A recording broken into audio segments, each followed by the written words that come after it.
আল্লাহর একটা নাম আছে গফফার। গফফার মানে পরম ক্ষমাশীল।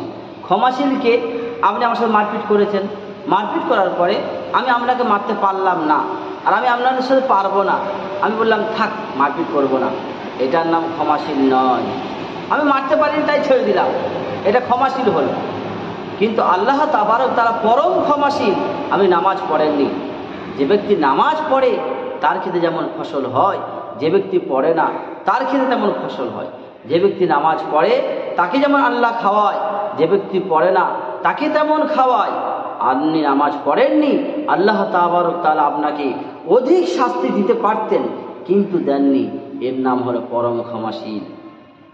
বিচারের মাঠে একটা লোক আল্লাহ তাআলা ধরেছে, বোঝাচ্ছে আপনাকে।